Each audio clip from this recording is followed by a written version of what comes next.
Good afternoon. How is everyone doing?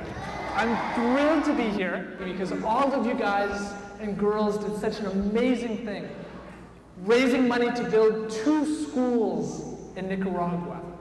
And I'm here today to say thank you very much to all the parents, all the teachers, your principal, but especially a big thank you to all of you.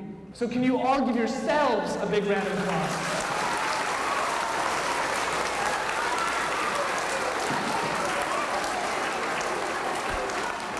So you have to choose a name for your school, and maybe, just maybe, we can get a group of students from here to travel down and visit the school. I remember my first trip to a developing country. I was 12 years old.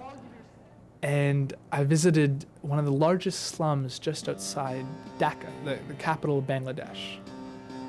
And I remember walking through the slum and you'd see the rotting garbage and the human feces, and you would see all the houses that are made of cardboard or a little bit of tin if they were lucky. And it just, looked as if a gust of wind would just, flatten the entire place. And I remember when I left here, the only question I could even think of asking the human rights worker who I was with was, how could I help? And he said, the most important thing that you could ever do is to go back home and to tell all your friends what you just saw. And ask them if they think it's fair. That some people have so much while others have so little. And especially, he said, go back and tell the young people about this and ask them what type of world they want in the future. We strongly encourage and support Canadians from all walks of life, whether it's the senior engineer with 20 years of valuable experience to the young student backpacking through the backwoods of South America. We encourage Canadians to go out and become a part of the development process. That not only has benefits for the country in which they work, but when those Canadians come back to Canada, they are, for the most part, changed people. Those 10 people, now to 100,000 members in 27 countries around the world. We've raised money to build over 200 schools. We've shipped over 50,000 school kits. We've changed laws in world governments, including Canada, all done by young people. Yeah, what you guys did here with the readathon and building 2 schools, and what do you think about it? What did you learn?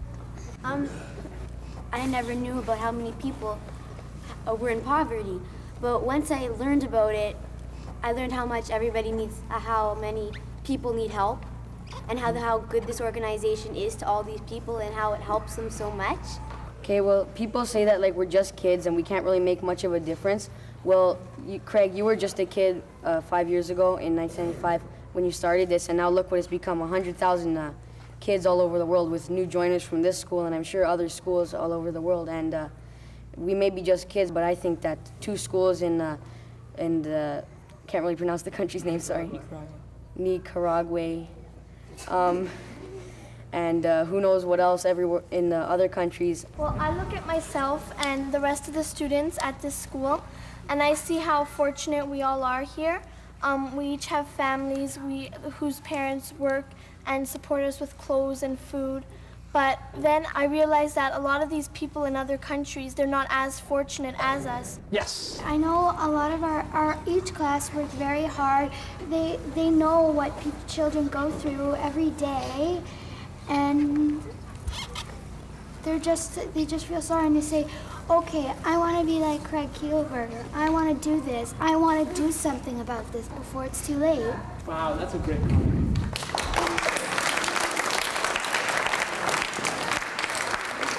And I guess the biggest change that comes about is with a lot of the people, they say, wow, we never realized how much we had to offer to change the world.